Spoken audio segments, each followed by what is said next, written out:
School District Governing Board. Sahuarita board members and district administration are meeting at the district auditorium. There will also be accommodation for up to 75 community members to attend the meeting. The meeting will be live streamed by use of YouTube, which allows for members of the public to view and or listen to this meeting virtually. If you need accommodations, please contact Betsy Palacios at bpalacios@sahuarita.net. A link has been provided for any call to the public comments. 20 minutes will be allowed for reading of online and in-person comments at the meeting. Any comments not read during this agenda item will be entered into the public record. We will adhere to all board meeting procedures to the extent practicable. An audio recording and or draft copy of the minutes from this meeting will be available to the public. We apologize in advance for any unforeseen difficulties and ask for your patience as we navigate unprecedented conditions. At this time, I'd like to ask everyone to stand and join me in the pledge to the allegiance. I pledge allegiance to the flag of the United States of America and to the republic for which it stands, one nation, under God, indivisible, with liberty and justice for all.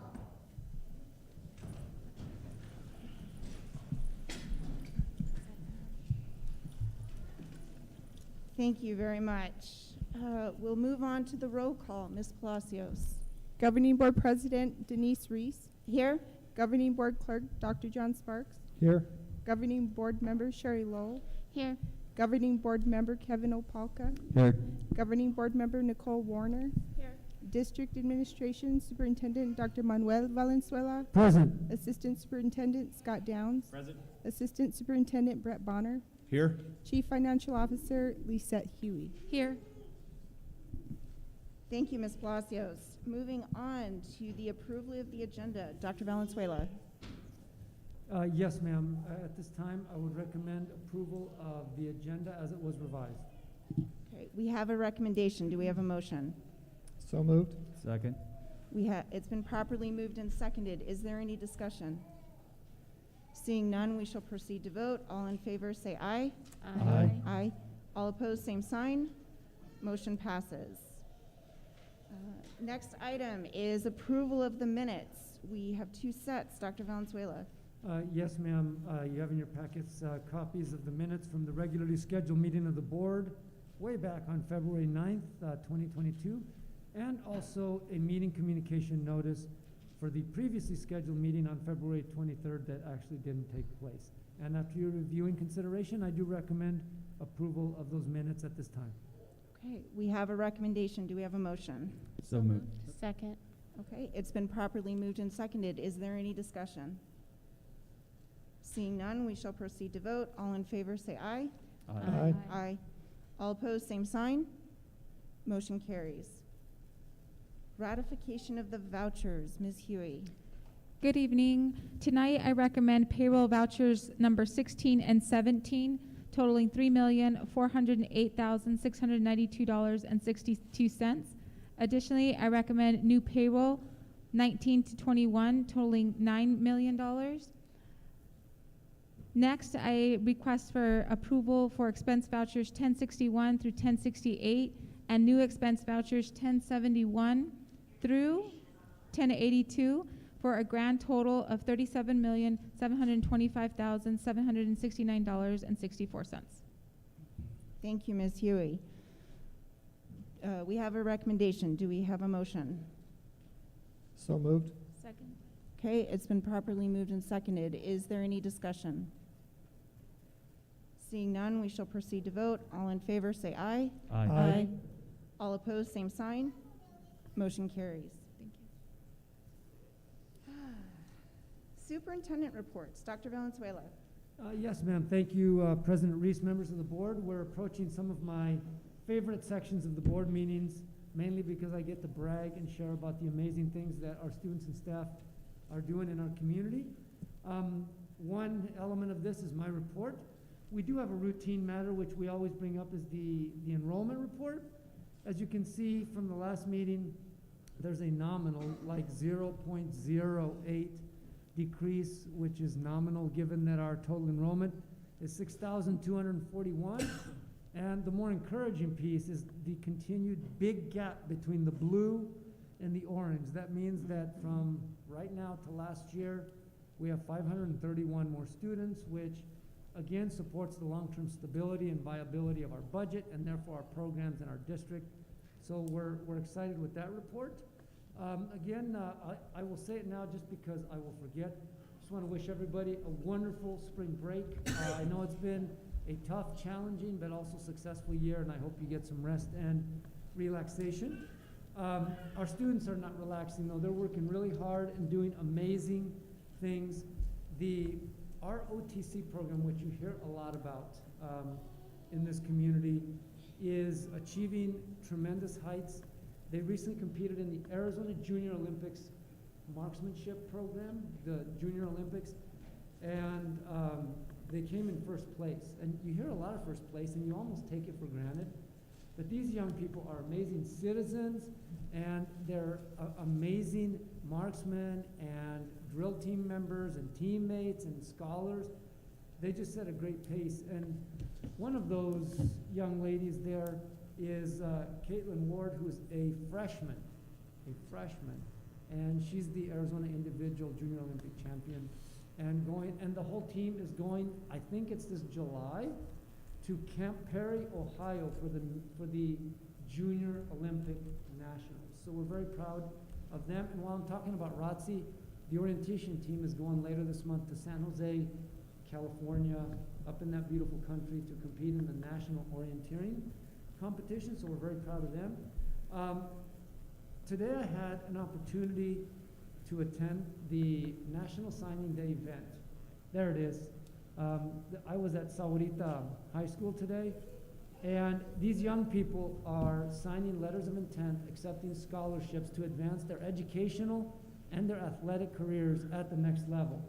And you can see it's a beautiful sight to see these young people who work so hard receive kind of the fruits of their labor. And as you can see, there's Grand Canyon University, Arizona Christian University, U of A, Grambling State College, New Mexico State College, Eastern Arizona, Pima College. In every sport, we had baseball players, golfers, wrestlers, baseball. I mean, these students are doing amazing things, and we're really, really proud. We had 11 or 12 of them today.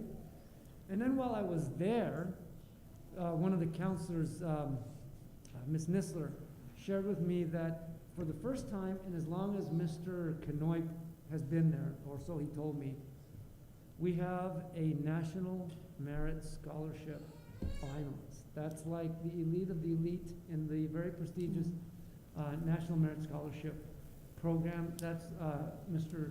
Noah Cornaby, and we are very, very proud of him. So I never cease to be amazed at the accomplishments of our young people, and it really makes this hard work really worthwhile. And with that, I believe I've concluded my report. Thank you for the time, Madam President. Okay, thank you, Dr. Valenzuela. Moving on to governing board reports. Ms. Lowell. I just want to give kudos to everyone involved in our online auction item for recapturing money back to the district. I had the opportunity to actually bid and win on something the last go around, and to go through that process, and everybody was so professional, and I went to the warehouse and it was a smooth process. And you know, sometimes people who work in warehouses don't get the recognition they deserve, and I just wanted to give a shout out to all of their help and kindness, and to everybody that I saw coming and going, and it was delightful. So thank you very much for all involved in that, and I just wish everybody a safe and restful spring break coming up. It's well deserved. Dr. Sparks. Hope everybody has a good spring break, but it's always fun to see all the activities this time of year. Kind of the culmination of a couple big seasons in sports and dance competitions, which I think we were 1 and 2 in both of those, wrestling and dance, which is kind of cool, representing across the state in that level. And then all of the band activities, orchestra, and both at the middle school and high school level. Just enjoyed attending many of those events, and I'm grateful for living in a community that has supports this broad diversity of programs that we have. So I appreciate that, and I'm glad to be here tonight, and that's all I have. Thank you. Mr. Alpaca. Yeah, I want to say thank you to all the students who really shone when Senator Kelly Yes.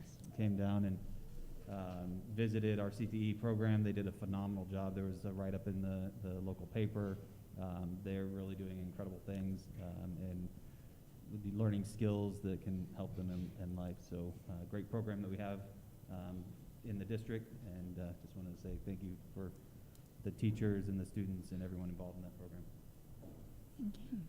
Ms. Warner? I have no report tonight. Okay. And then for mine tonight, I just want to give a shout out to our music departments. This month starts Music in Our Schools. Many of the programs have been doing performances at the district auditorium here. But even for those that aren't, thank you to the teachers who continue to bring music into our lives and bring it into our students' lives. It's very much appreciated. So, and then that's all I have. So recognition of staff, students, and community. Dr. Valenzuela. Yes, ma'am. Thank you, Mrs. Reese. You know, in all my many years of working with this governing board, I've always appreciated the support and the encouragement of the board for formally and intentionally recognizing the excellence of our staff and our students. It's such a vital part of what we do here, and it's always been important. I think after the last couple of years, it only spotlights and highlights the value and really the amazing things that people do to make a difference. Hence, the Support Staff Employee of the Month program, which has been kind of on hiatus for a while.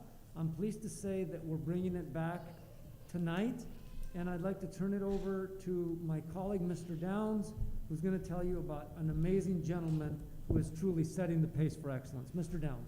Thank you, Dr. Valenzuela. Good evening, governing board members and public. Just to remind you guys and tell the public kind of what this is all about. We, in the HR department, we take nominations from schools, departments, and anybody who wants to nominate somebody. And we have about 800 employees in the school district if we don't count substitutes. And 400 of them, about half of them, are classified staff. Classified staff are hourly employees who contribute greatly to our organization, whether they're driving buses or helping in classrooms or cooking food or watching the playground. They're a vital part of our organization. And every month we're flooded with nominations, and sometimes it's very difficult. And to have only one person that we have to select out of 400 is just as difficult. So without any further ado, this nomination comes from the Transportation Department. So it is my pleasure to read this nomination from Mrs. Lizette Huey, Chief Financial Officer, Mr. Mike Fiesler, Transportation Director, and Mrs. Christina Martin, Business Manager. They have nominated Mr. Stanley Holtzclaw as the Sahuarita Unified School District Support Member of the Month. And I think he's here if he could come down. He's going to come down and stand, and as he does that, I'm going to read a little bit more about him. Stanley's been in our district for the past 3 years. He came on board right before the pandemic hit and has been weathering the storm ever since. Mr. Holtzclaw has been our rainbow during and after the storm. He has been a wonderful addition to our district and currently serves as our dispatcher for our transportation department. Since Mr. H came on board, he was eager and ready to learn the operations of the transportation department. He became CDL certified in a couple of months, assisted with transporting food during our summer food distribution program, and soon after became our driver safety and compliance coordinator. In 2021, Mr. H quickly identified that one of the biggest needs in the department was to find a skilled dispatcher because the position had recently been vacated. Mr. H quickly rolled up his sleeves and learned all he needed to do and learn the in and outs of the transportating routing system. Once he was able to learn the complexities of the routes, areas, and logistics, he quickly started to redefine how the system worked and cleaned it up to further enhance the services we provide. Among all of the wonderful talents and the admired skill of his ability to remain calm, polite, service-oriented, and just all around a good man. No matter how difficult things would get, we never saw him lose his cool. In fact, he maintained a smile on his face and treats people kindly. He has the ability to be direct if needed in a professional and kind manner.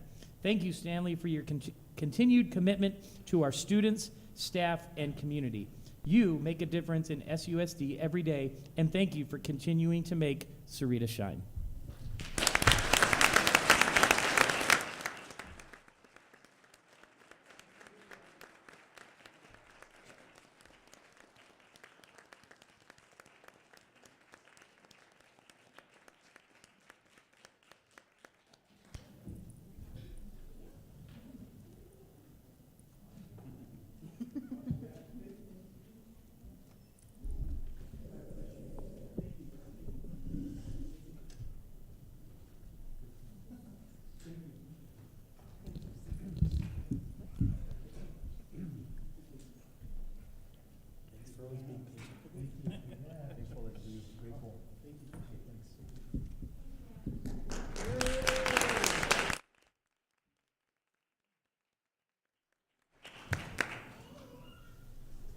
Congratulations, Mr. Holzclaw, an honor very well deserved, and we are grateful for you.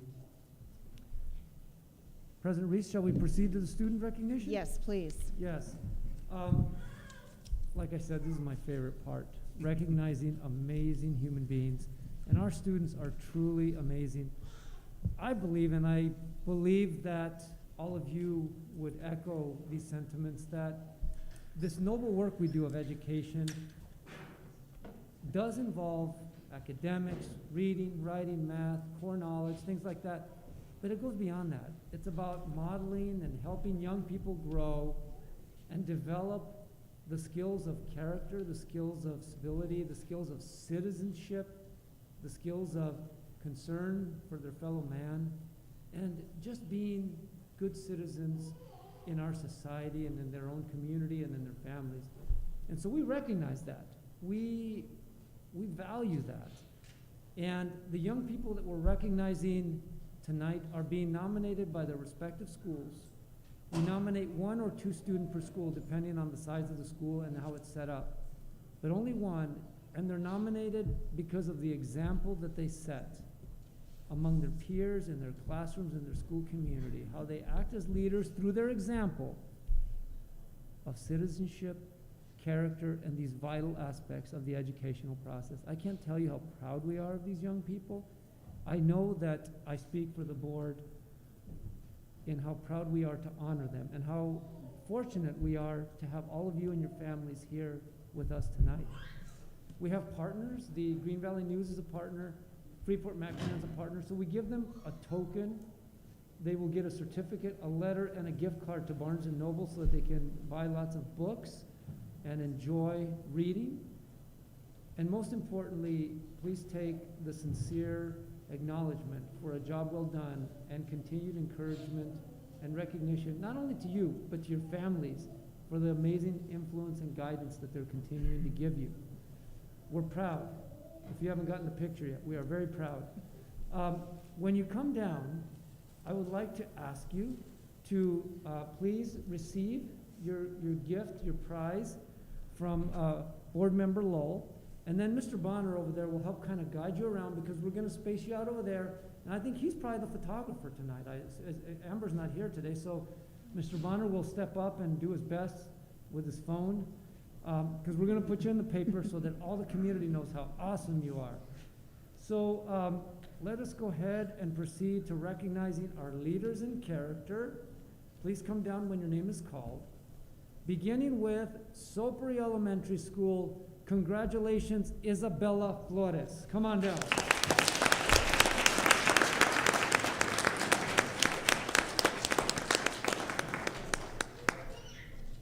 And as Isabella comes down, we'll recognize our leaders in character from Anza. We do 2 from Anza because it's big and because they have both elementary and middle school. So our elementary level honoree is a 5th grader. Congratulations, Peyton Chastic. Come on down.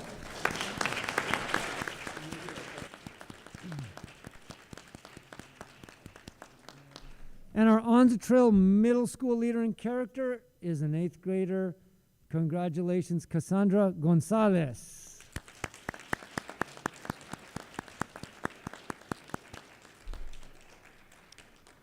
Our next honoree is a 1st grader from Sahuarita Primary School. Congratulations, Laura Ritchie.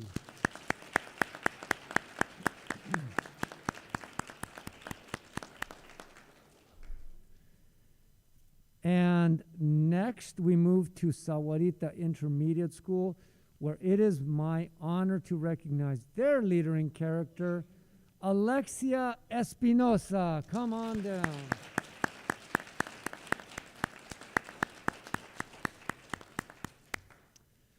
At Copper View, we recognize another first grader. Their leader in character is Vanessa Cromer.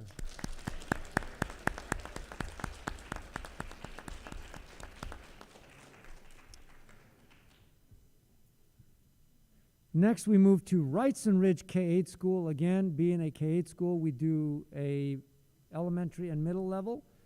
Our first honoree is a kindergarten student. Congratulations, Danica Torres.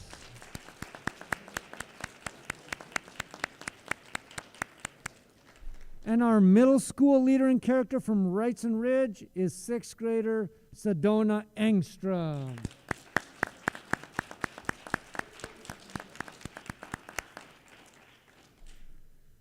We're now right next door here at Sahuarita Middle School, where it's my honor to recognize the leader in character, Annalise Dixon.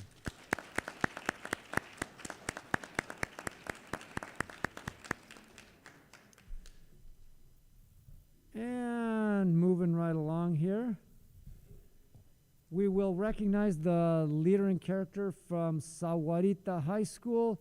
Congratulations, Hannah Sylvester.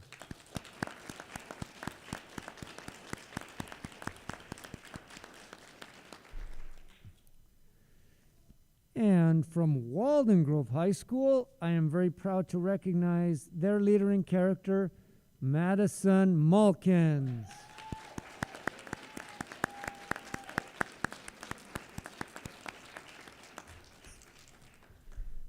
And finally, we round out this evening's recognition with our newest school, the Sahuarita Digital Pathways Academy. Congratulations, fifth grader Amadeo Mendoza Noblesia.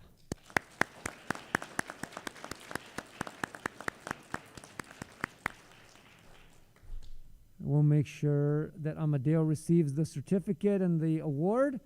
And Mr. Bonner, have you done your honors yet?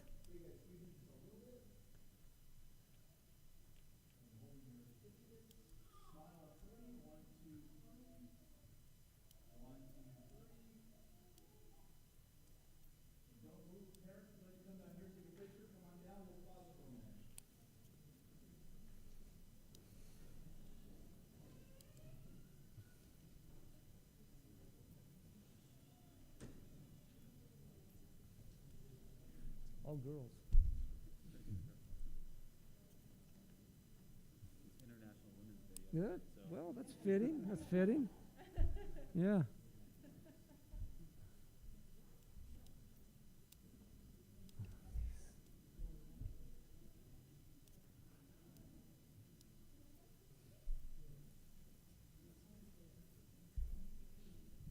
Of course.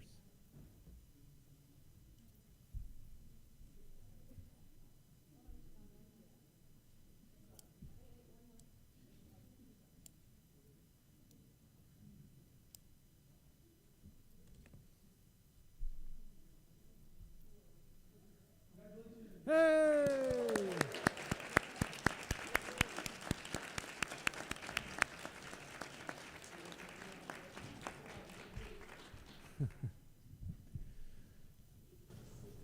Of course, you're all more than welcome to stay if you'd like, but we also understand that homework and chores and things of the evening got to be taken care of. So if you have to leave, have a wonderful evening. Thank you.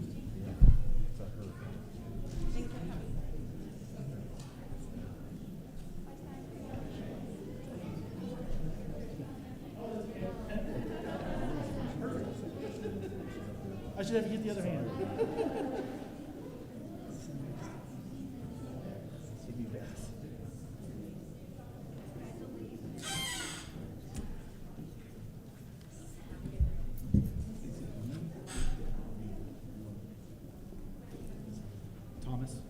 Thomas, can you turn the audio up a little bit? Thank you.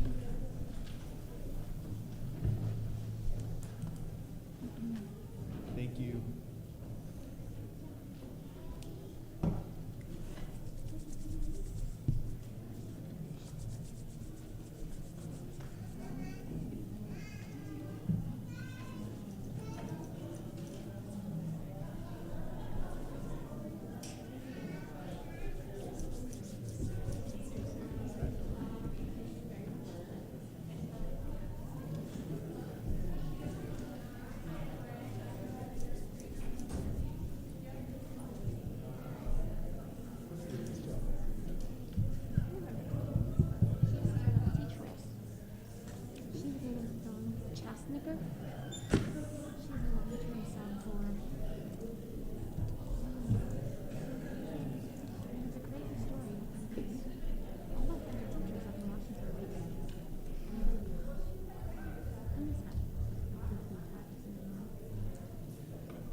Cool.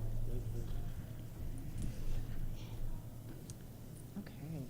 All right. Our next agenda item is call to the public.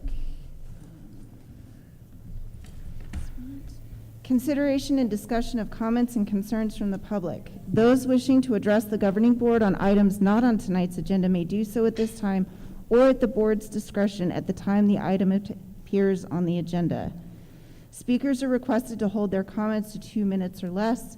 20 minutes will be allowed for both online and in-person comments. In accordance with the Arizona Open Meeting Law, board members may not respond, comment, or ask questions of speakers regarding issues not on the agenda.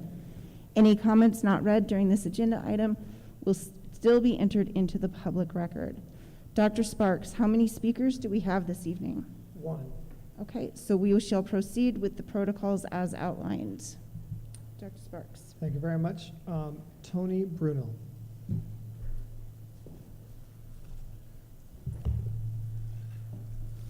Madam Chair, Dr. Valenzuela, I'm here today to continue, I guess, the thank yous that we've heard this morning.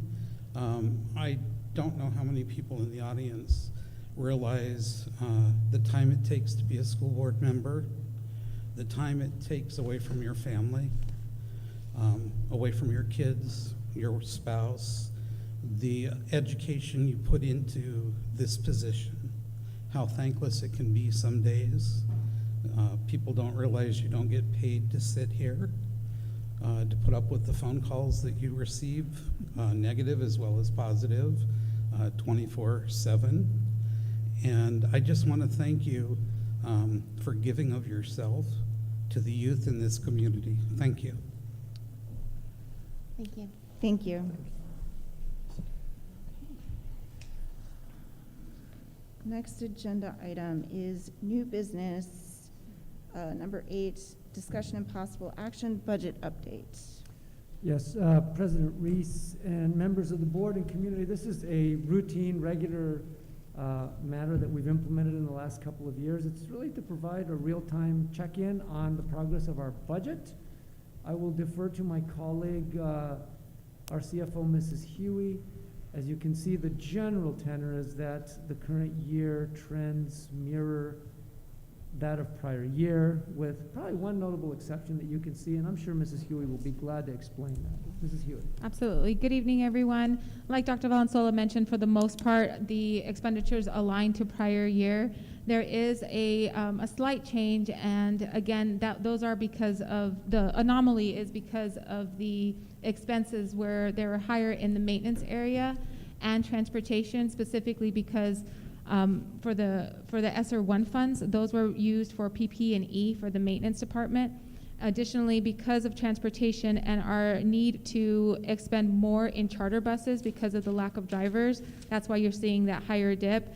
And that's the anomaly that I see from this year compared to the prior year, and I'm happy to answer any questions that you may have.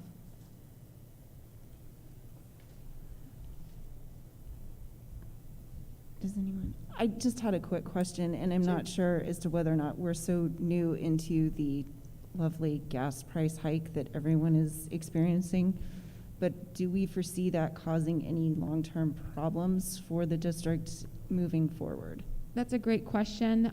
Right now, I will tell you that because we buy our fuel in bulk, and also we buy, it's called red fuel gasoline, those prices have not spiked as high as the regular consumer. It does impact us as a district.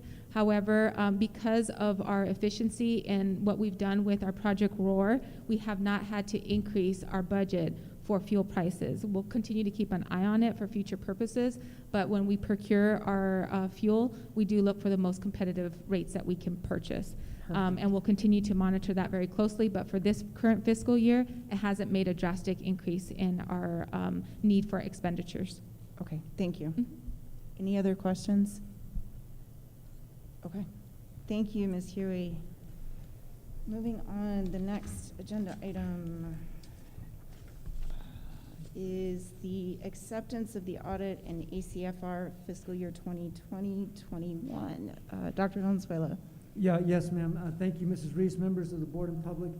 You know, as a large public entity, we are required to conduct an annual audit of our financial practices. It's not really an event. It's like we call it a process that never really ends. Some phase of it is ongoing, and it's good. We are called to be faithful public stewards of the public dollar. What has changed is last spring, the Arizona legislature passed a new law that requires the board to actually accept. It's not really like approval, or it's accepting the audit and its associated findings so that it can be then forwarded to the state. Another kind of unique factor about this law is that, and it's in the law, it requires a roll call vote, Madam President. So at the end, I will ask for your acceptance of the audit and to please do it via a roll call vote so that that's in the record. I will say, because Mrs. Huey is very humble, it's very good. And our audits have been good historically, and they've continued to improve and develop. There are some findings that she can explain. I will just say we fix whatever we need to fix. In this case, I can say some of what took place was out of our realm of control, and she'll be able to explain that. But nonetheless, we own it, we fix it, and it's fixed. And so with that, I turn it over to Ms. Huey for her explanation. Perfect. Thank you, Dr. Valenzuela.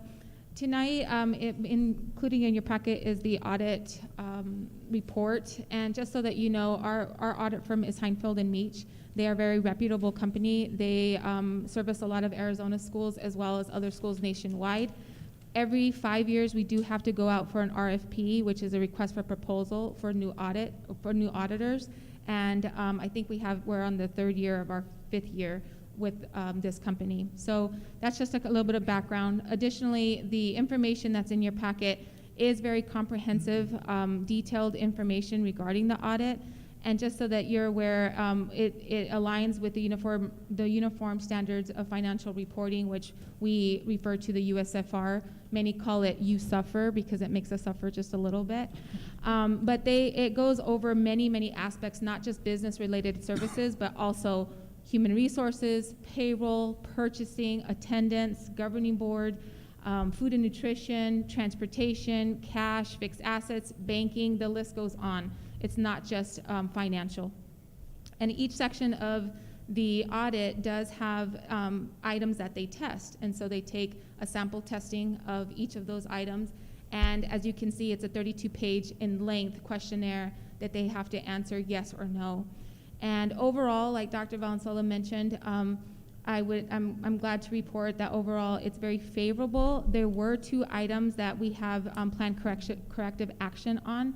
The first one was because it was one that the county superintendent's office did not reconcile with the county treasurer's office. And basically what that means is that the district still has to reconcile with the county office, and then they in turn have to then reconcile with the county treasurer. That second part did not happen, and that was not something that was in our control. However, the district has made changes to its internal controls to separate from the county school superintendent's office and to work directly with the county treasurer. So there's no middle person anymore, if you will. This will alleviate the need to ensure that the county school superintendent's office is reconciling with the county treasurer monthly, and accordingly, any reconciliation items noted between the district and the county treasurer will be investigated and resolved promptly, as we did with the county superintendent's office. The second item was in relation to federal grants. This is the first time that we had any type of ESSER or COVID relief funds, and they were different. All of them were operating completely different. So the district did basically, what happened was that the timelines, it's a federal grant, but because it was a pass-through through the governor's office rules trumps the federal guidelines, so they can be more restrictive versus less restrictive. And so the district was made allowable transactions to satisfy the federal timelines of December 30th, 2021. However, since the grant was uniquely funded as a pass-through through the state, the time frame was shortened to December 30th, 2020. The district ensured all expenditures of $101,000 from January 1st to March 19th was moved back to its original funding source, and we were able to provide eligible expenditures and corrected the items. So both items were corrected promptly, as noted in the audit report. And with that, that's a conclusion of my audit report, and I'm happy to answer any questions that you may have. And at this point, I would just formally, for the record, recommend acceptance of the audit and the ACFR for fiscal year 2020-21. Okay. We have a recommendation. Do we have a motion? So moved. Second. Okay, it's been properly moved into seconded. Do we have any discussion or questions for Ms. Huey? I just want to make sure it's clear that we'll no longer have the discrepancy risk that we've had in the past, because we've essentially removed the middleman, which was the county superintendent's office, which is a practice, I think, in many counties with smaller districts. I think we were one of the largest ones left doing that. Is that my understanding? Well, first of all, I'm glad you pointed that out, Dr. Sparks, because in fact, and I can speak, of course, most intimately with regards to Pima County and the 13 or 15 or whatever districts that work with the county. The overwhelming majority of the district, except maybe 2, maybe 3, run these protocols through the county superintendent's office. And I'm just going to take the opportunity to applaud Lizette, because most of them do it this way, and through intentional thinking and problem solving and trying to find the most effective way to meet our needs, she took the initiative before even this came up to go through the process of establishing our own protocol. And there's still tons of checks and balances. You have to go through the Arizona Auditor General's office. There's many, many hoops, for lack of a more sophisticated term, that you have to go through. But always with the intent of our district providing the most efficient, sound service with strong levels of fidelity. So yeah, long-winded answer to your question, we no longer have that middleman, if that's how you refer to it as. We deal directly with the treasurer's office. Well, and it's caused problems in the past where things have been sent there and haven't been returned timely. I know across my years here where there's just been some delays at that middle step where we were not in control. And now we are in essence control. Right. We have more I would say that timely access. The briefing that I've received from Ms. Hugh is that over time, there have been some challenges and some problems to be solved, to where, although we value and we still work with the county on multiple levels, but in this particular function, we determined that we could be just as sound, comply with all of the requirements, and yet provide an even more high level of effectiveness and efficiency. So we moved in that direction. I believe it was the right call, and I think it will help us going forward. And I just have to say, I think publicly, I think this is it's easy to forget how large this audit really is. I mean, I know you said it and talked about the expansiveness of this. In my years on the board, I've been called numerous times by this firm asking about questions, right? Denise might have got calls this year. It's usually the board president who gets called. And they're very thorough. They ask questions, they dig, and, you know, have what are relatively minor and corrected, almost ledger errors, right? Just moving things into the correct location or time frame is really, really a good image of how we manage the funds of the district with fidelity and consistency. So I just want to, I think that should be commended. So Thank you. Thank you. Yeah, and after digesting both reports that were sent out, and just, thank goodness I don't have to do it, but thank you for doing it, because they're extensive. And the fact that we were able to come away with some relatively minor situations that are easily reconciled is just, again, it's just amazing. And I've kept books for organizations before, and just the beast that is a school district is amazing. So thank you. Thank you so much. Thank you. Any other questions or comments? Okay, seeing none, we shall proceed into a roll call vote. Mr. Alpaca, Aye. Ms. Lowell, Aye. Ms. Werner, Aye. Dr. Sparks, aye. Denise Reese, aye. So motion passes. Thank you. Thank you, Ms. Heary. Okay, next item, the public online auction items. Dr. Valenzuela. Yes, ma'am. You have a lengthy list of items pursuant to Arizona Administrative Code that require board authorization so that they can be deemed worthy of putting on the auction block to capture residual value. I would just point out for the board and public, once again, these are items that by our evaluation and criteria have reached the end of their useful life and therefore are eligible for us to do this. So I would recommend your designation of these items for public online auction. We have a recommendation. Do we have a motion? So moved. Second. Okay, it's been properly moved and seconded. Is there any discussion? Seeing none, we shall proceed to vote. All in favor, say aye. Aye. All opposed, same sign. Motion passes.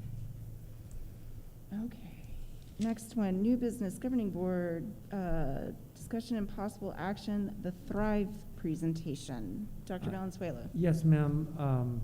Mrs. Reese, members of the board, I think among many things we've learned and heard over the course of the last 2 years is really the spotlight on the tremendous importance and needs of students in regards to health, wellness, mental health.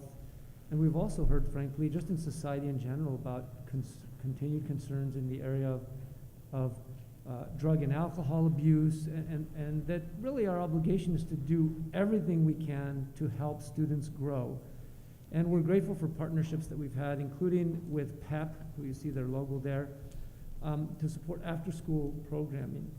So this program is a partnership with these organizations in our after-school setting, specifically at our 21st Century Learning Center sites, which today we're referring to Sahuarita Middle and Sahuarita High School.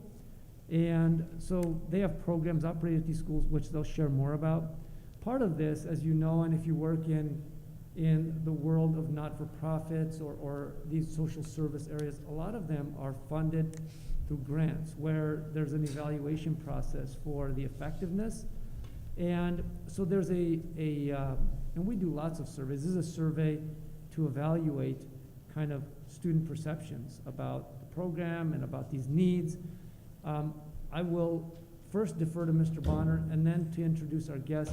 But I'll just say that it's a limited sample, those two schools, SMS, SHS, and it's only the sample of students that participate in those after-school programs. And furthermore, participation in the survey requires active consent, active parental permission. So I think it's reasonable, it supports relevant goals, but it does have appropriate safeguards. Brad, anything you'd add to what I just said? Thank you, Dr. Valenzuela, Madam President, members of the board, and our community. We have placed an increased focus on collaborations and partnerships with social services, mental health providers, prior to the pandemic, but even more so now as we're starting to slowly transition from a pandemic to an endemic. phase where we're seeing more of our normal operations coming back into routine cautiously. But the need for mental health support is at a critical high for all students, staff, and our community. So I'm very grateful for the support that PPEP continues to provide for our district. We are, as referenced, providing these services at our 21st century schools. We just submitted applications to expand at other schools within our district for 21st century grant. That will be yet to be determined. Meanwhile, collaborations with Andrea, who we're very grateful for, is going to present tonight and give a program overview of the program called Thrive, and then highlight the survey that helps support the data needed to offer these grant-funded programs. So I'd like to welcome, without any further ado, Ms. Andrea Solis. Thank you. Thank you so much to the board for having me today. Like Mr. Bonner said, my name is Andrea Solis. I'm a prevention coordinator with Portable Practical Education Preparation, otherwise known as PPEP. I'm very excited to be here and to tell you more about our program and the surveys that we want to administer along with that program, which are very important, like it was highlighted. I've been having a great time working with students at Sahuarita. I was just there today at the after-school program, and all the students are really, hungry to learn more about, like we said, mental health, which is something that they might not, regularly talk about. So I'm very excited to show you more. So what is Thrive? So the Thrive Resiliency Program focuses on teaching students how to manage stress by using healthy coping skills, effective communication, and increasing their self-esteem, and hopefully, having them make healthy decisions in the future because of it. This program was specifically developed to increase teen social emotional competencies and build their resistance to negative peer pressure, which we know can often lead to risk-taking behaviors such as underage drinking, using a variety of drugs, or, most recently, it's been very popular to vape.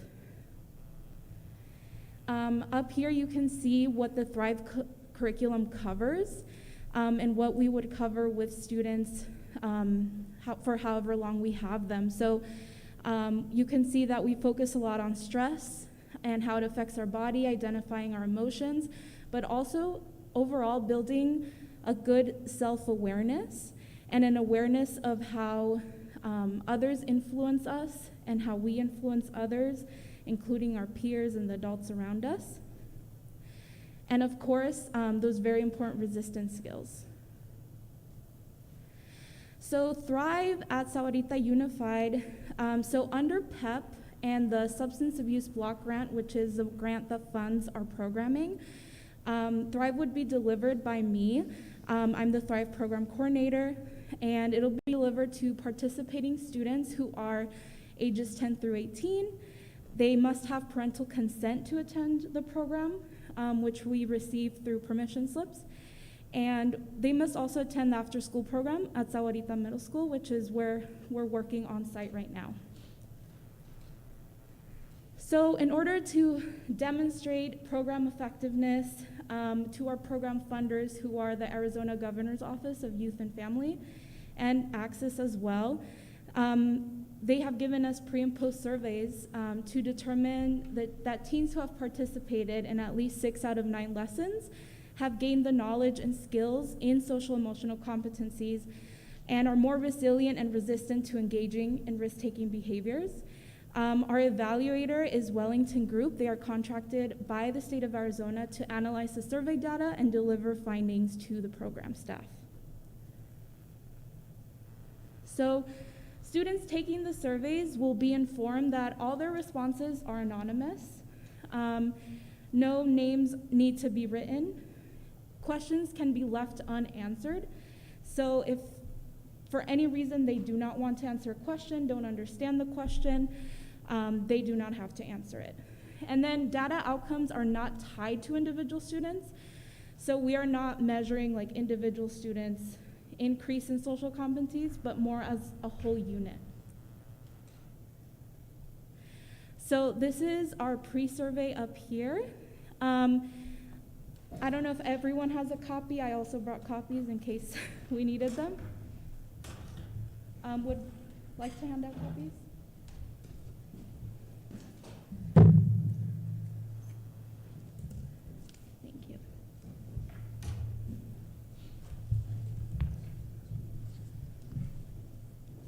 and these as well.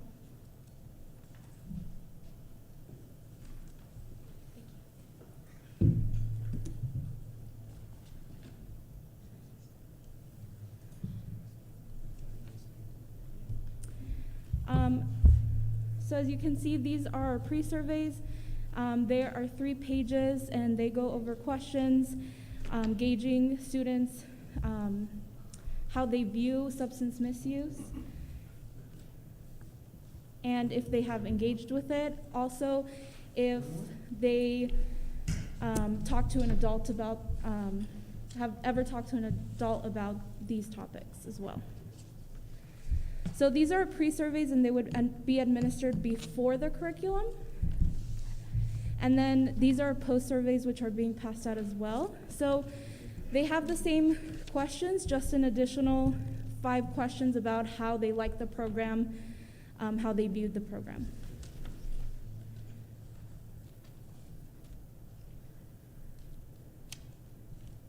And then this is pre-survey number 2. Which I have copies of as well.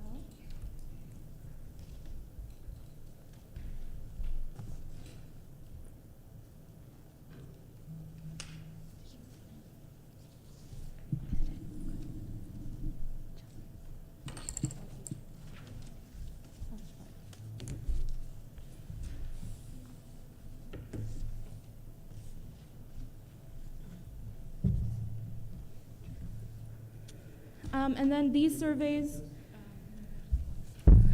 gauge how students understand what coping skills are and their own knowledge of if they know when they're stressed, if they know how to self-regulate. So again, these would be administered pre and then a post-survey as well.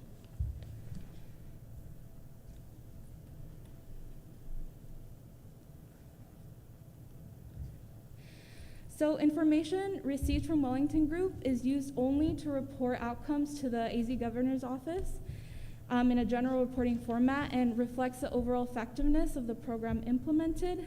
So at no time is any outcome finding specific to any one school made public to anyone outside the funder or Thrive developer.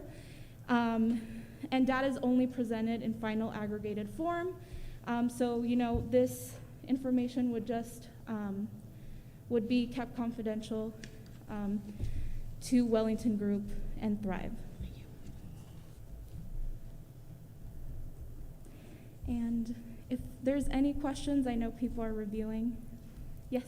Andrea, I'm just curious, would we as a district be able to evaluate some of the themes and some of the outcomes from the survey in as much as it might be helpful to us in the development of our own programs and our prevention efforts?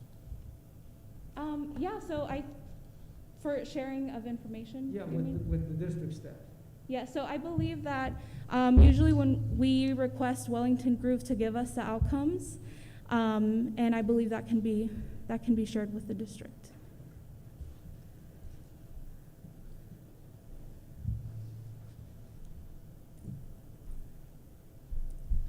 I have a question. Yes. So you said it's for students in the after-school Yes. program, but I mean, can students sign up for the after-school program specifically for this, or like how does it work for students to get involved with this aside from the parental permission part? Brett, can you and Andrea answer that question programmatically? Sure. Andrea, start first, and I'll be glad to respond or add any more to it. Yeah, so when we first started passing out permission slips for this program, you know, we shared them with the school social worker, with everyone to share with students that they probably wanted to see in this program. So I think from my part, definitely any student that wants to come and participate would be welcome.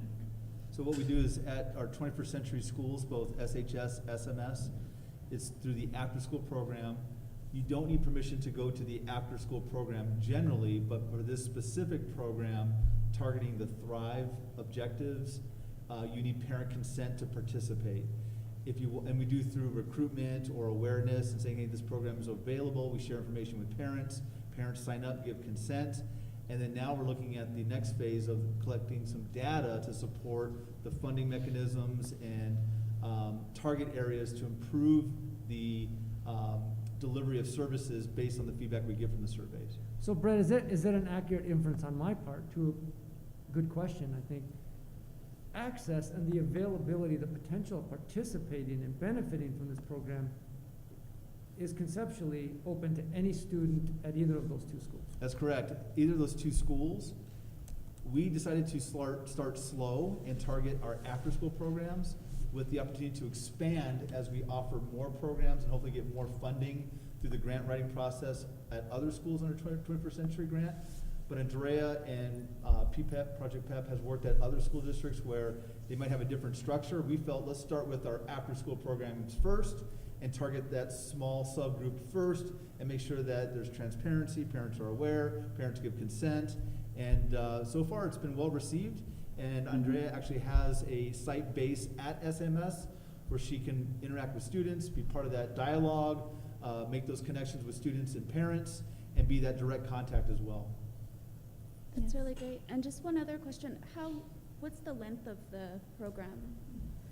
So it's very flexible. I've done 1 week programs to whole semesters.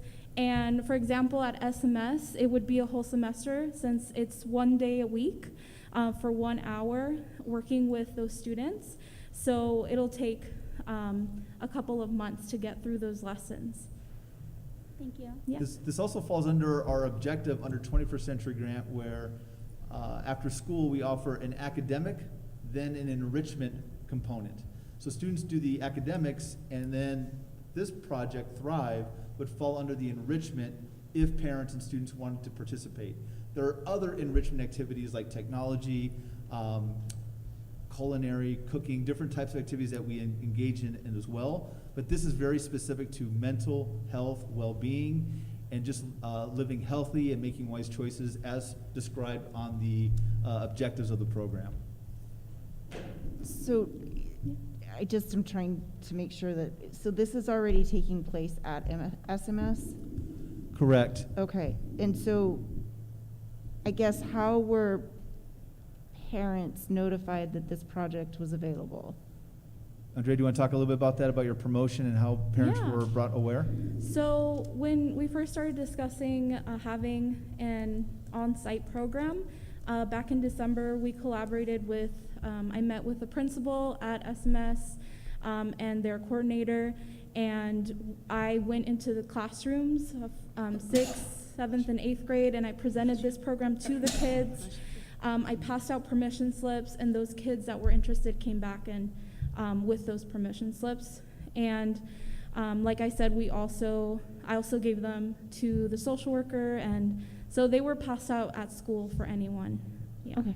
In addition to that, if I may, if there's a student that is voicing a concern about an issue that this program would target to help with intervention, support, awareness, prevention, school counselors can also share this information with parents as well. So we make it readily available with our school counselors, our district social worker, and then having Andrea actually site-based at SMS has a direct connection with school administration, teachers, and everyone in that school community. So the parents were only reached out to directly if they were targeted. The student was identified by the social worker as...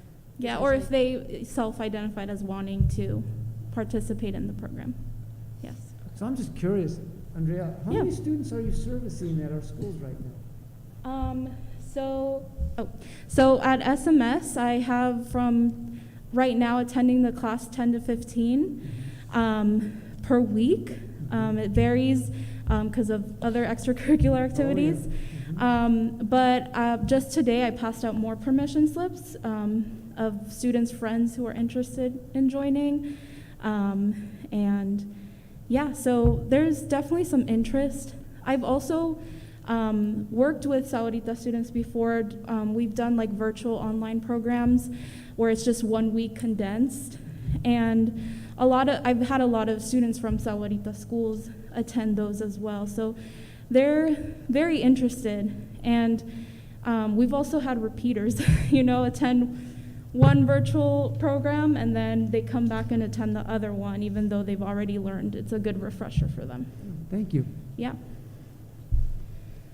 I would also just commend Andrea for being part of the support system that's helped build this program. Having someone at the site to help build those professional relationships and to network with school principals, teachers, counselors, social workers, students has helped bring awareness.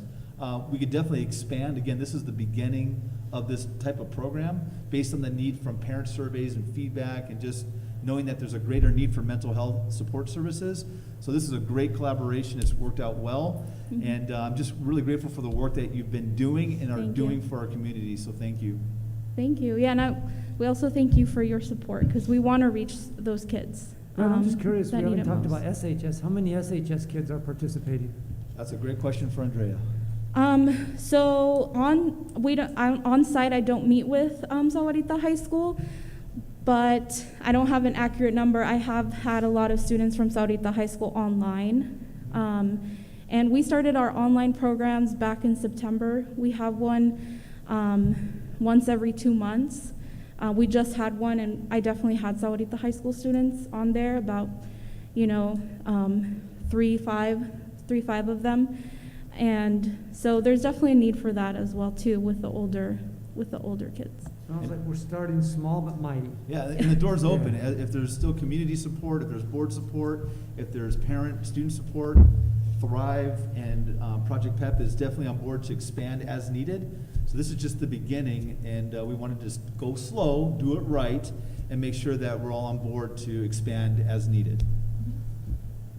Perfect. Any other questions or comments? So I would just recommend, I think we are always open to, call it research, program partnership, needs assessments.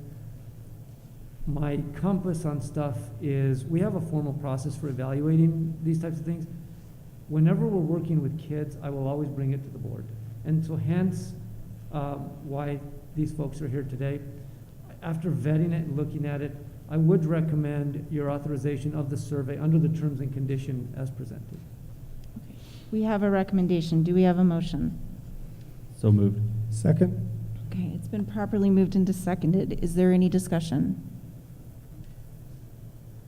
Seeing none, we shall proceed to vote. All in favor, say aye. Aye.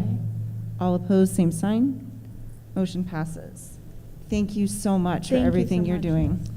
And Madam President, if I may, just a point of communication, I think it's worthy, as given all of you and your time and service which you give to the public and to the community. Before he escapes, if he is escaping, Mr. Bruno, for those that don't know, when he speaks about the terms of board service, he sat behind this dais for many years himself. So we thank him for being a board member and part of the Sahuarita legacy of school board service. So thanks, Tony, for that. Thank you very much. Thank you. Okay, next agenda item.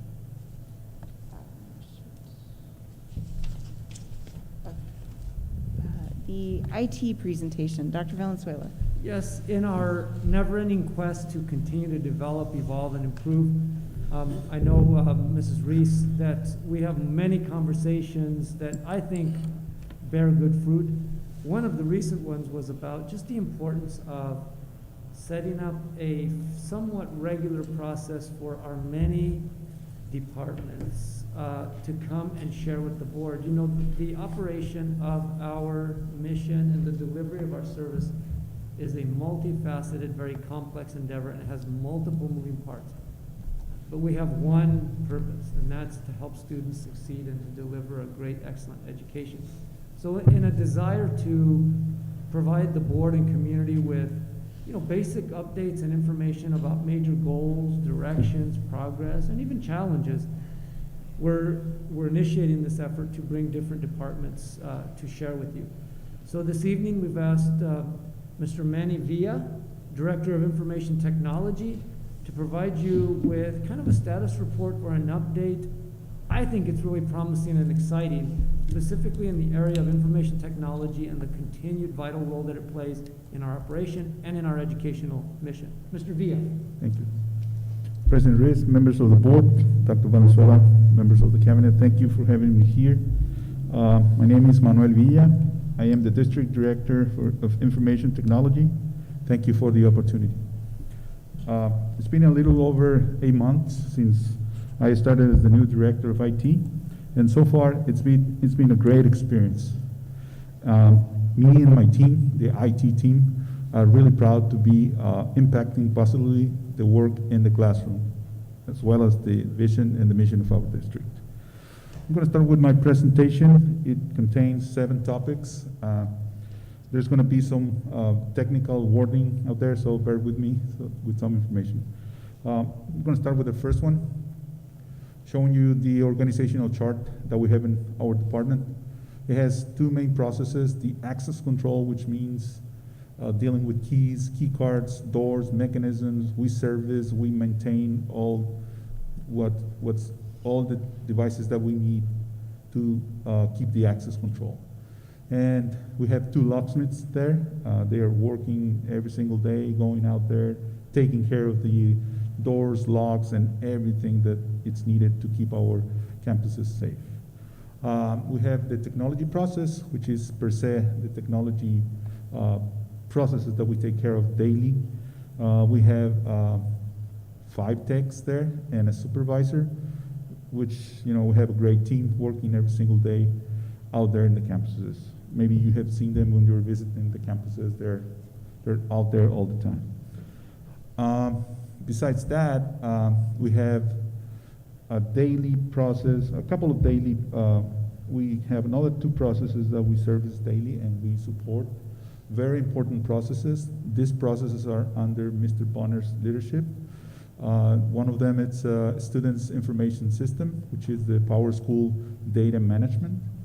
And we have 3 techs there. We recently hired a 3rd one last week, and it's about to join the team. The other process is the Google platforms and all the platforms about SUSD Learns and the Google Classrooms and all these platforms that we use to teach in the classroom. There is a tech there that we support daily too. The Power School techs are housed in the IT department building because we provide the support whenever it's needed right there, so they can keep working daily. It's a very important process, you know, that involves state reporting and a lot of different reports that we use daily. In general, I'd like to talk about the infrastructure that we have, which is obviously a very important part. That table right there shows how many network switches we have. The switches are the devices that we use to distribute the network to connect all the computers in the district. And it's showing right now how many switches do we have and the capacity of ports, meaning how many outlets do we have to connect devices to the internet. The next chart shows the Wi-Fi access point, very important nowadays. Access to a solid and a reliable network is very important. We have capacity for more than 12,000 devices connected to the Wi-Fi network that we have. We have 409 access points, which are these devices right here, like this one, like looks like a UFO. Those are the ones providing. It's not a UFO, but it looks like. So, and I'd like to remark here that we have 1 access point per classroom on the schools that is showing there. Anza Trail, Copper View Elementary School, Sahuarita High School, Sahuarita Middle School, Walden Grove High School, and Wrightson Ridge High School. We have some projects that we're going to be working on to make that happen on the rest of the schools.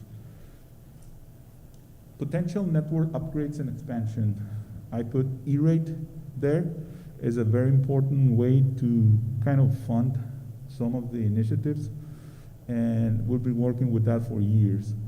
One of the projects is the upgrade campus fiber backbone to a single mode fiber, supporting multi-gig between endpoints. This is about connectivity. It's about reinforcing our network. We also have this project of installing Ethernet wiring for Wi-Fi access points for those campuses that we still need to, put one access point per classroom. SPS and SIS, as you know, those are the old schools that we have here. So the infrastructure that they have, they need to be retrofitted, put it that way, run conduit and lines so we can install access points like that one in each classroom. Another project that we have is to complete the Ethernet rewiring for Sahuarita Elementary School. We want to keep that at the same level at all of the schools. And also we have the project of additional battery backups for campus switches. This is to provide security when there is some power outages out there. We want to keep those devices protected and ready to work as soon as the power comes back. We're going to switch also the district routing and firewall to have solutions provided by Cox Communications under the state contract. All of this is through E-rate, meaning we get discounts. We're going to talk about the computers that we have in the classrooms. This table shows the number of devices that we have. These are Windows-based devices. We have 778 computers all over the district. We have a 4-year replacement plan, which we decided to start this year and finish in 2025. Due to the major change announced by Microsoft regarding Windows 11 OS, we have a projected replacement rate of 180 desktop PCs, Windows machines, per year, with a cost of a little over $200,000 per year. This is very important because we have a really good number of computers and we want to continue keeping that as an average. The project is based on Microsoft guidelines about hardware requirements for new Windows 11 and considering the number of PCs owned by the district that meet the minimum requirements to Windows 11. There are some computers that we have right now that are going to be capable of running Windows 11. Other computers needs to be replaced, but the lifespan we have for those, it's 2025. So that means that we have time to little by little replacing all those old computers with Windows 11 machines. That's a kind of challenge right now because of the availability of devices. We ordered a couple of Windows 11 machines like a long time ago. We just recently got notice that they were shipped. So I'm talking about maybe 6 months that when we ordered them, and it's just yesterday when we received that notification. Those are the kind of challenges that we're going to be facing for all the technology that we use in the district. We'll continue upgrading computers, and I put their SSDs and memory RAM to use the existing systems until the last days of their lifespan. We have a process in place to recycle parts in good working condition for both PCs and Chromebooks.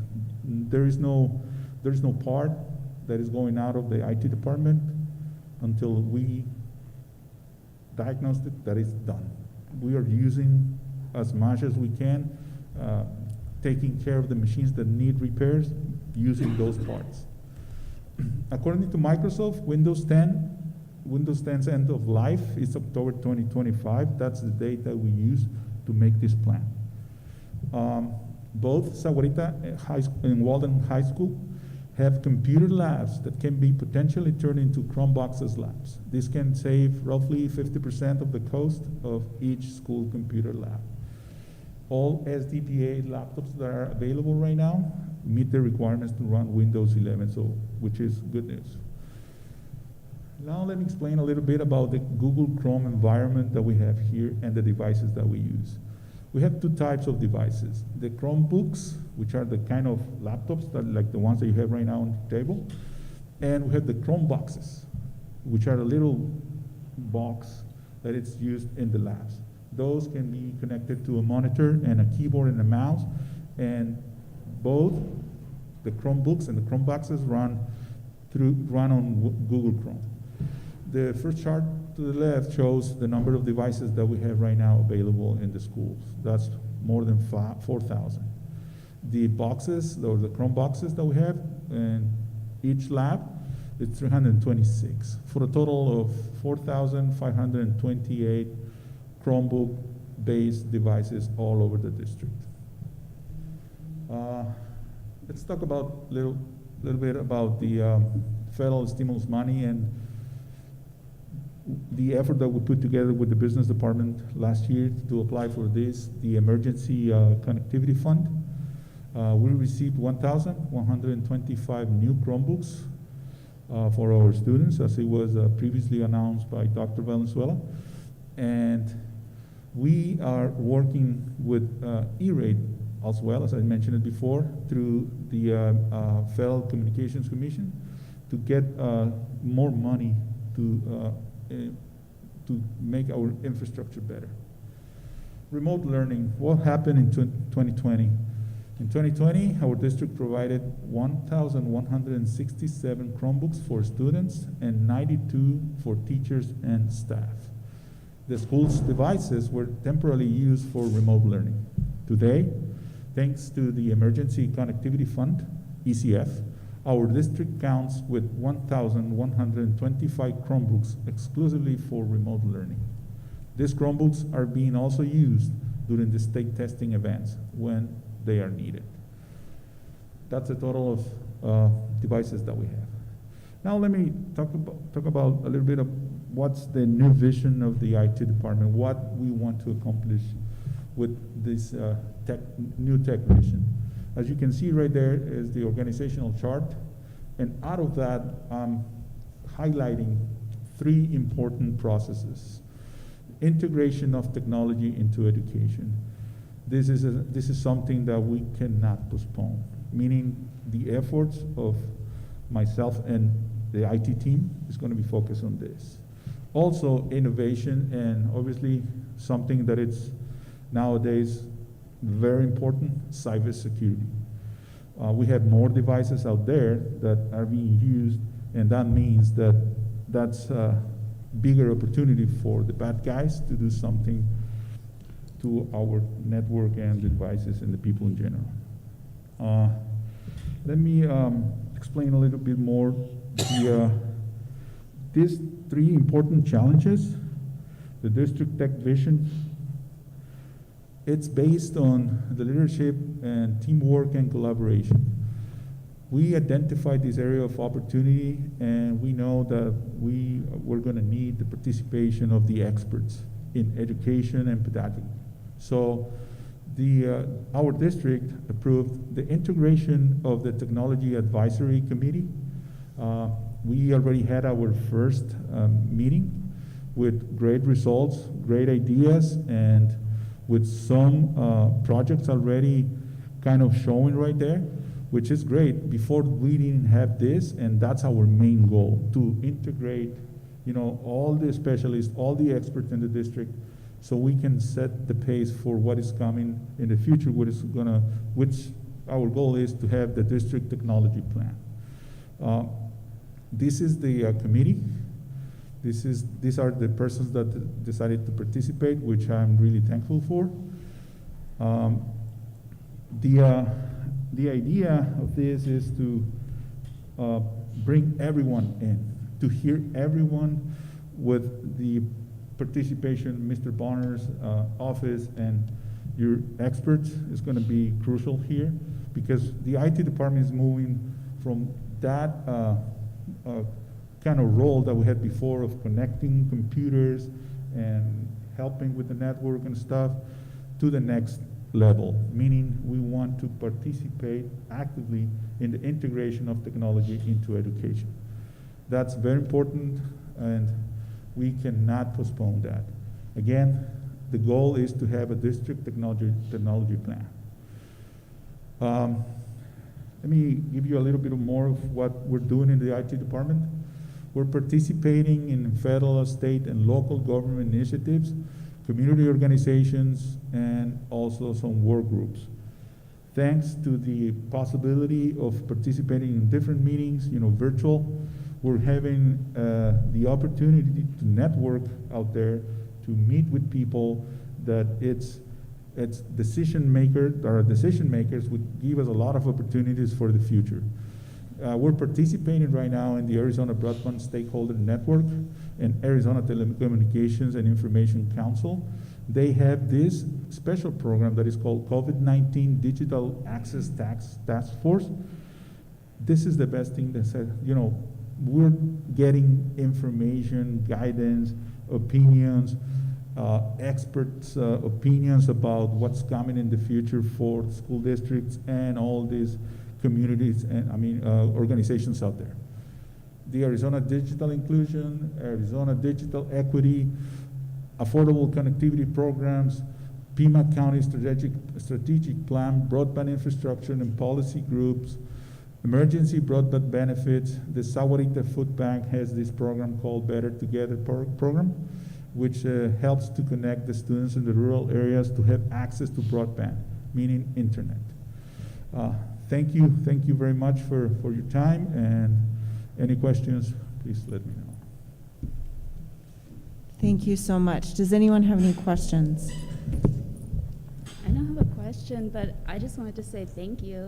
This report, it just makes me so happy. It's so comprehensive. You had all the definitions in there for people like myself that aren't familiar with IT and the inner workings of it, and I don't know, it's pretty rare for me to not have a question. Thank you so much. I appreciate it. Thank you. I've got a couple of questions.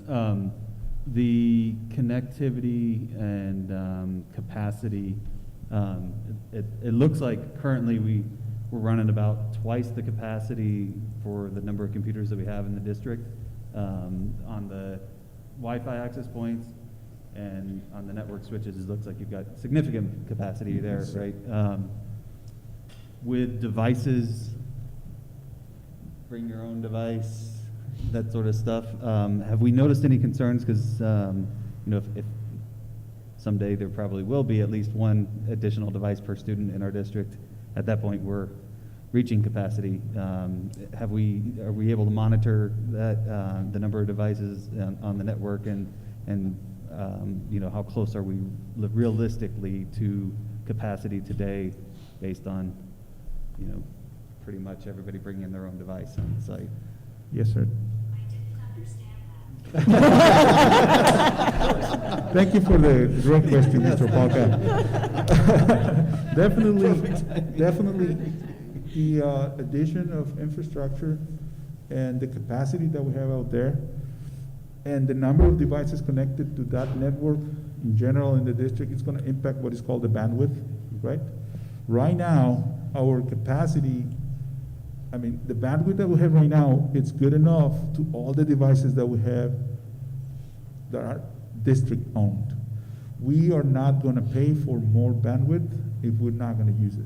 Meaning, the number of devices that we have right now it's guaranteed that they can connect to the internet with a solid connection, right?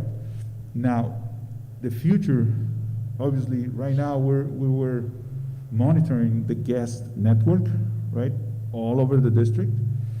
With these events that we're going through right now, which is the state testing, everything went online. We went from paper to online. And to be honest, the first phase was like a kind of learning curve for us. And we had to make decisions about turning the SUSD Wi-Fi off, because we didn't know how many students were going to be testing at this time, in this location, and using this network. We worked very closely with Mr. Bonner and Mr. Downs to keep an eye on what was the best for the district, right? We prioritized the state testing. We had to turn the guest Wi-Fi on, and we discovered something very interesting. Originally, the guest Wi-Fi was designed for the guests, right? Meaning 1 or 2 or 3, maybe 4, 5, 10, maybe 20, right? Persons visiting the district with access to the internet. That's kind of a human right now, access to the internet. And we discovered that the guest Wi-Fi was being used for educational purposes. It's either the teacher bringing her own device, and participating in the classroom with the students, asking them to use their own devices through the guest Wi-Fi. it's been working well, right? We just noticed that because we turned it off and we received this phone calls, you know, and requests about turning it back on. And that's when it called our attention. Now we have that challenge. For the future, we're gonna be ready if we have a plan for that, to bring your own device, and if we can support it, you know, money-wise. Anything that we are planning right now, obviously, it means money, and we're trying to use our resources the best possible way. We're working very close with Mrs. Huey, and the plan in the future, we're gonna get to the point for sure. All this digital life that we're living right now is not gonna give us the opportunity of not having that. So bandwidth that we have right now, it's good enough for the district-owned devices. The next step is to make sure that we can get to the point when you can bring your own device, and we can guarantee that you're gonna use the internet in our network with your own device. For now, we don't have that capacity, but we're sure that we are getting information daily about how many devices we're seeing connected to the guest Wi-Fi, which I can give you this number. Just for Walden Grove High School, it's more than 300 daily, right? We can understand, or we can kind of see the tendency in the rest of the schools.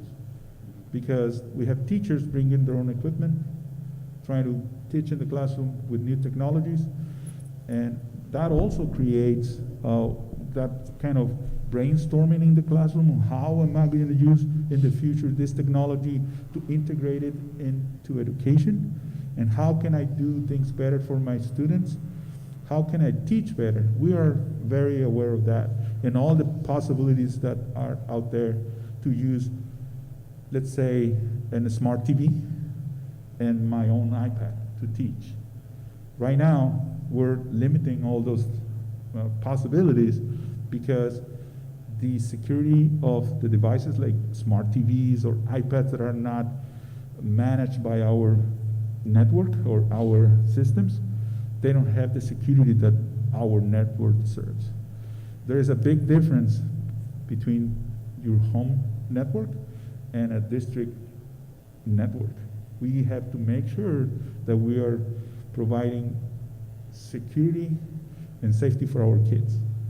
Right now, we have a lot of challenges coming, and that's why we saw this opportunity of starting working more closely with Mr. Bonner and his experts about education, and the IT department providing all the tech support to make sure that we can get to the point where the technology that we have in our district, it's very well used when it's integrated into education. Thank you. Sorry, you're done, Kevin. I really appreciate the presentation today, because I think personally one of the things that I've always kind of struggled with is seeing a clear path forward into that new world or that new environment.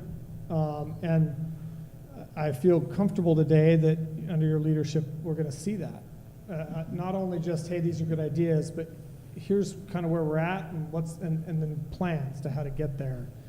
Because I think we're going to need that over time. I mean, I go into work and I open up my laptop and I have dedicated Wi-Fi and connection for the stuff that's the school-owned computers or work-owned computers, and I have one for employees, and I have one for guests, and there's these layers of connectivity that allow myself and individuals that operate there to connect in various ways that are safe and secure for each one of those. And this is not, the number of devices is not going down, ever.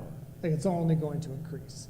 I mean, there's a potential day where every student has not only some kind of cell phone device that connects, but also a laptop and who knows what else, cell watches. And so I'm grateful that for this information and kind of this overview of where we're going, because my concern is I feel historically, large organizations that have adopted IT infrastructure have done so in kind of a hodgepodge fashion. They grab a piece here and put a little here, and oh, we got a little extra money over here. But we don't have that luxury anymore to maybe go out for a bond and yay, we got a bunch of money and we spend it. It has to be this thing that's continually, how are we not only replacing the old stuff, but making preparations and purchasing the new stuff we're gonna need in 3 years or 4 years or 5 years, even 10. Like, how are we planning to that? And so I'm grateful. I've been on this, I've sat in this chair for a while now, and this is the first time I've looked at a presentation and thought, okay, I have a really good feeling that that's going to start happening. That as the administration puts forth a budget every year, that you're going to be at that table going, listen, we need to allocate X amount for these things. That they're not just good ideas, they're infrastructure we need going forward to meet the demands of this new educational environment, which is changing very rapidly. Yes. And I think I'm grateful for that. So I appreciate it, and IT is something I think is important. I'm grateful for your leadership there. Thank you. Thank you so much, Dr. Sparks. Yeah, along with that, those initiatives, I want you to feel sure that the IT team are doing their best every single day to impact positively what's happening in the classroom. There's no day that I don't receive, these good compliments for the techs. So kudos to my team. They're doing a great job, and I feel very, very proud of being their director. The way we're moving right now, it's way different than the way we were moving 2 years ago. Meaning technology-wise, the technology is pushing us. I mean, you open your phone at home and you're getting this and that device. This device is doing this new things, these cool things, these opportunities to use technology in a better way. We want to be a step ahead of that so we can tell the teachers that we're ready to help them. We're ready to help them to do better in the classroom.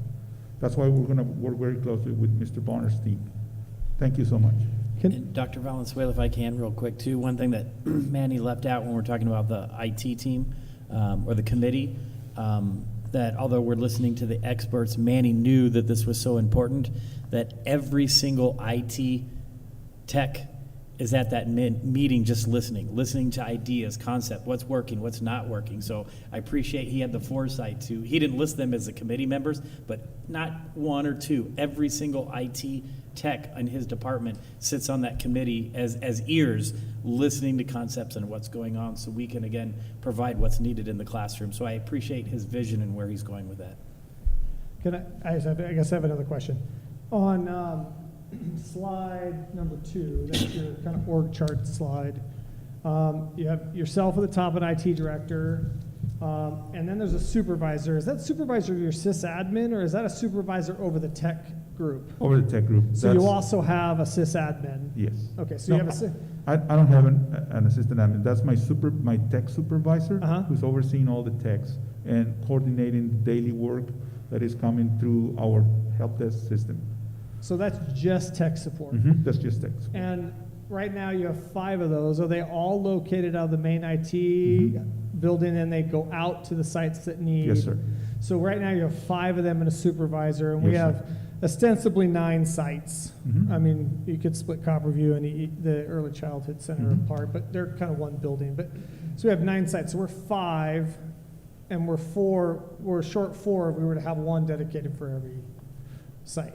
Is that correct? Yes. Right now we're using a lot of tools that we can do a lot of work through the network, meaning we don't have to be physically there. And our systems are really, really good and capable of provide services through that kind of ways. And obviously, when there is a need, absolutely, we're right there in the classroom helping.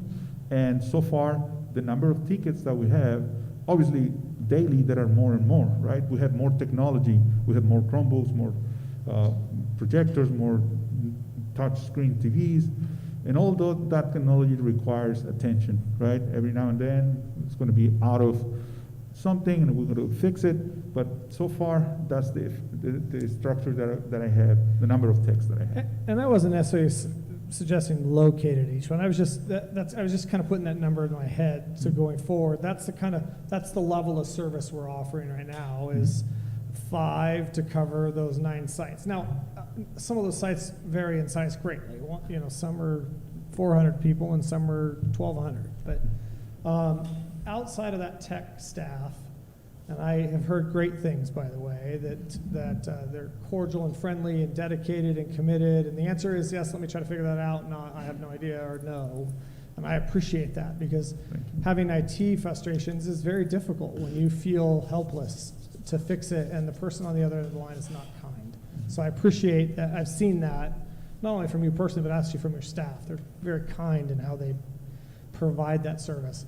But outside of that staff, right now, managing the system within your building, so managing routers and servers and firewalls and filters that keep kids safe and keep certain contents out of schools and keep attacks from coming in and keep phishing, and besides yourself, how many people do that in your department right now? It's only me, my tech supervisor, and the 5 techs. Okay, so there is, so, and I'm not pushing, and this isn't a question about staffing, it's just, I'm just trying to make sure I really understand the backbone of what we're trying to do, because what I just said a minute ago, that kind of layered approach, is it causes a density of support, right? You need to support that kind of infrastructure. But, okay, thank you, that's all, those are my other questions. So Appreciate your sorry I questions. asked. Thank you, Dr. Sparks. Any other questions or comments? All right. Thank you so much. We truly appreciate it. Thank you for the opportunity.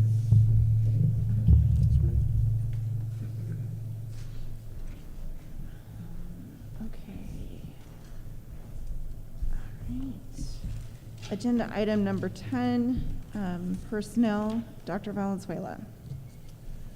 Yes, ma'am. Mrs. Reese, members of the board, I assume by personnel you're referring to the appointment of the Walden Grove High School principal.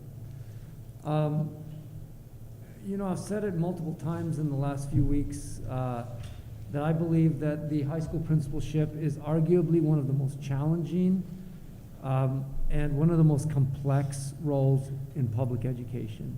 I also think it's one of the most rewarding. You know, our high schools are they're our flagships. They are the culmination of, 12, 13, sometimes more years of learning, and they're also complex programmatically.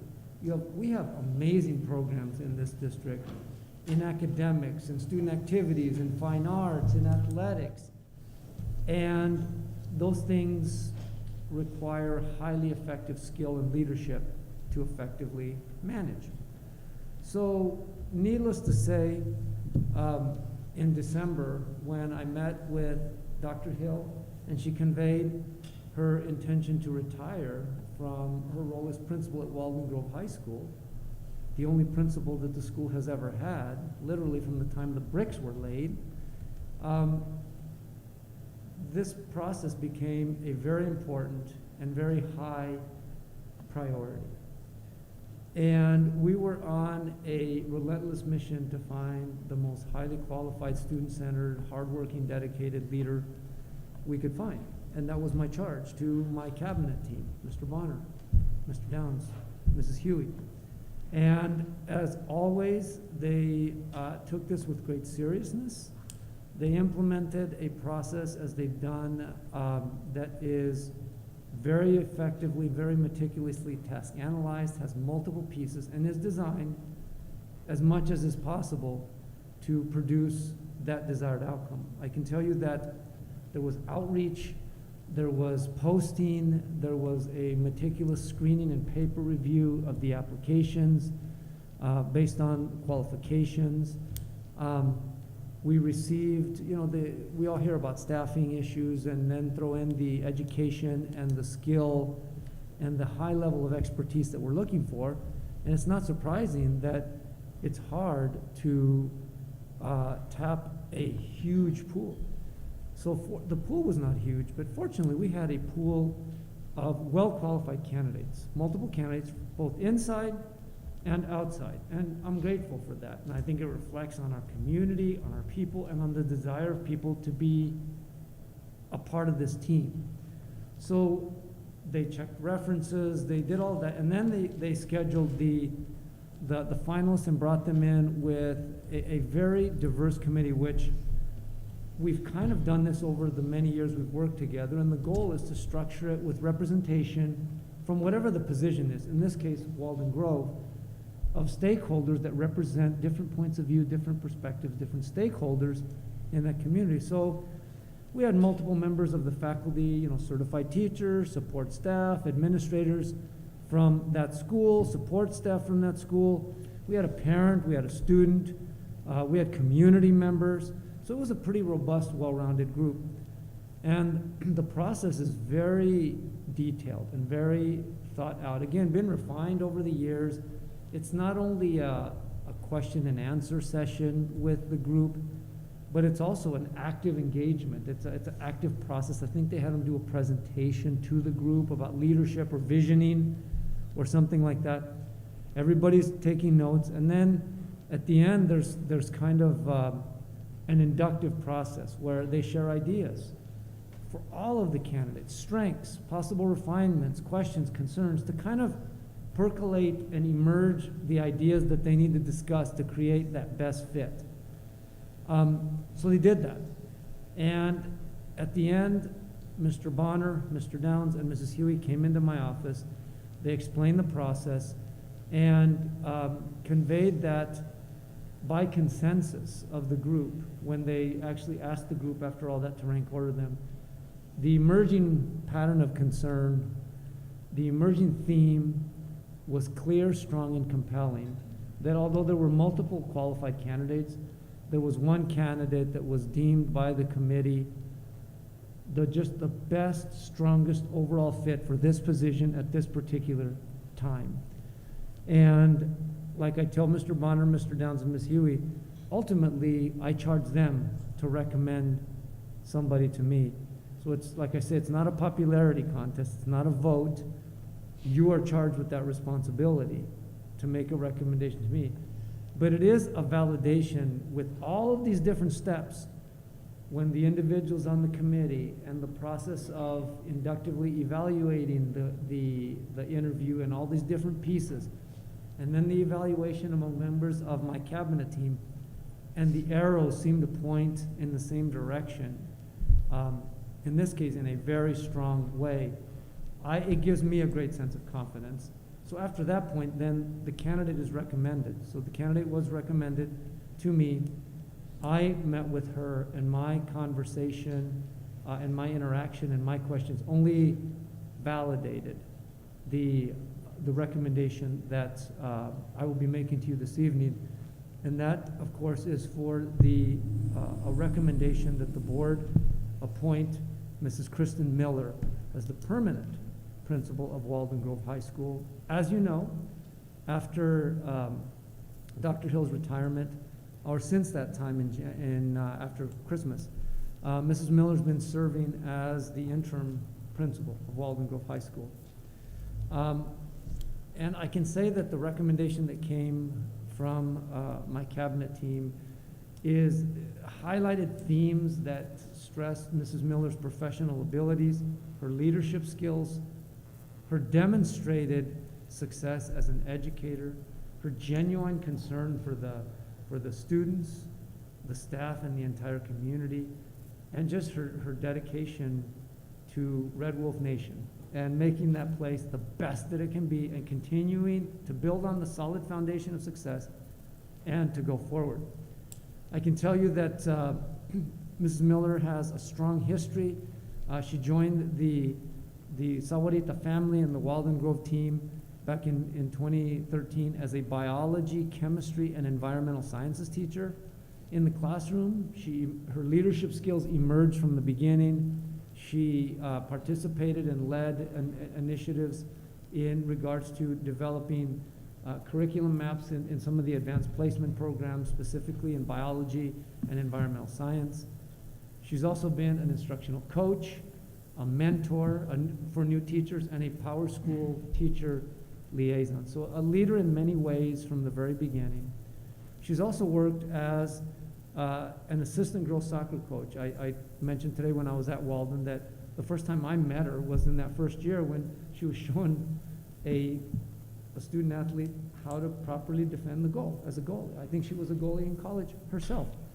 And also, those of us that have gotten to know Kristen know that leadership is very near and dear to her heart, including development of leadership in young people. She's been the student council advisor, or STUCO it's called, at Walden. And both of those programs, both the soccer program and the student council, have banners hanging on the gym for state championships. So I think, again, it speaks to her commitment to excellence and to developing others. She earned her Bachelor of Science degree in chemistry, so near and dear to my heart, that's my background, from Central Methodist University, and earned her Master of Education in Education Leadership from Northern Arizona University. This is a very important decision. Ultimately, the greatest investment we make is that which we invest in people. And with great confidence and excitement, I am pleased to recommend the permanent appointment of Mrs. Kristen Miller as principal at Walden Grove High School. Okay, we have a recommendation. Do we have a motion? So moved. Second. Is there any discussion? Well, if it's okay, Madam President. I've spent a fair amount of time at a lot of the schools in our district. And I spent a fair amount of time standing on cold soccer lines because I, for some reason, like to randomly show up in the cold and bring my heater and stand out there. And that's actually the first time I think I met the appointee. And I, because I remember very distinctly meeting you there. And I also, I think the first time I really thought, okay, she makes an impact on children's lives, was when I showed up at a STUCO event. And I don't know if I've ever seen such an engaged group of teens, and I've been around a lot of kids. And so on and off, I've had the pleasure of communicating with you and talking to you about many, many, many topics. And as you've kind of grown through the ranks at Walden Grove and moved into the assistant principal position and ultimately into the interim position, and I am not concerned at all with the recommendation. So I just want to put my 2 cents out there before we vote that I have no problem supporting the outcome of the committee and the recommendation. Thank you. I'd also like to say both of my kids graduated from Walden Grove, and I tend to be on campus a little bit more at that school. And I just have to say, no doubt, my entire tenure that I've known the candidate has been nothing but professional, focused on students. And it's never easy to leave or to lose a beloved principal. And especially, mid-year in that transition. And I have to say my time on that campus with Mrs. Miller, since that transition, it's been stable in an unstable time with teachers. It's been a calm environment, and I am just very grateful for the leadership that she has provided, as well as all the admin team over there, to have such to take that leadership during this time and make it what it is.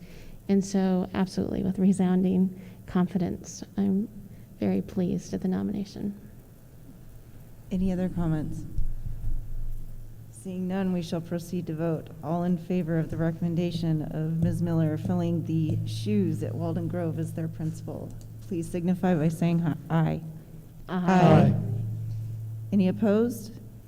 Motion passes.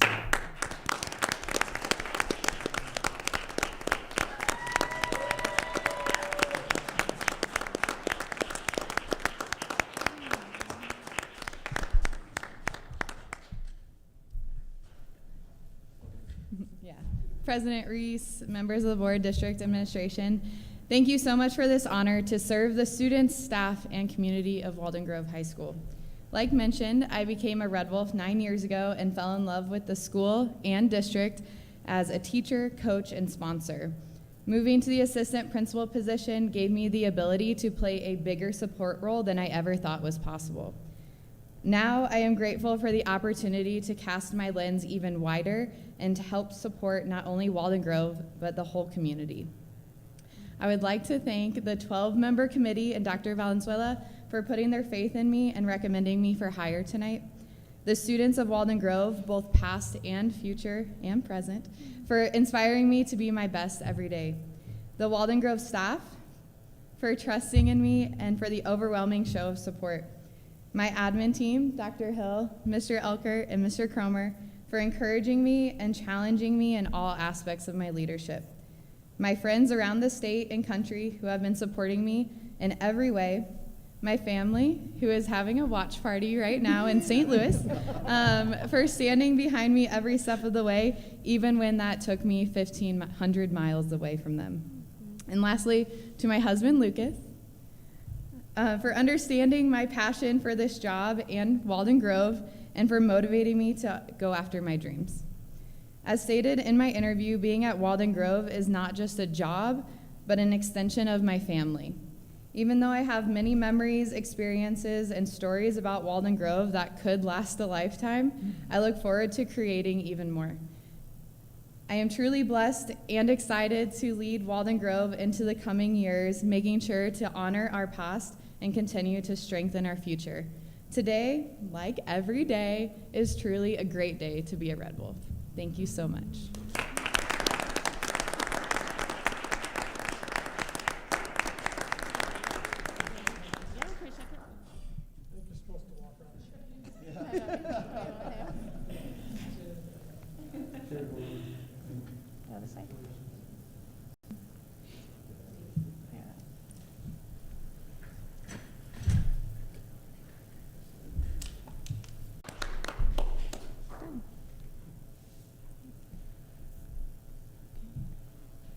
Next agenda item is number 11, the consent agenda. Dr. Valenzuela. Yes, ma'am. Mrs. Rees, members of the board, you have, as always, a lengthy list of matters considered consent that may be approved in one motion, and I do recommend the approval of the entire consent agenda as presented this evening. So moved. Sorry, I got a little ahead of myself there, Madam President. It has been properly moved and seconded to accept the consent agenda as presented. Is there any discussion? Seeing none, we shall proceed to vote. All in favor say aye. Aye. Aye. All opposed, same sign. Motion passes. Possible future agenda considerations. Does anyone have any items that they'd like to see added to the agenda? Okay, seeing none, we'll move on. We will establish the next board meeting on April 13th, 2022 in the Sahuarita District Auditorium. This pod for board members, administration, and capacity for up to 75 community members. A virtual meeting for the public will also be available. Details regarding this meeting can be found on our website. We have no executive session tonight, so we are looking for a motion to adjourn. So moved. Second. It's been properly moved and seconded. Is there any discussion? Seeing none, we shall proceed to vote. All in favor say aye. Aye. All opposed, same sign. Motion passes. Thank you and good evening.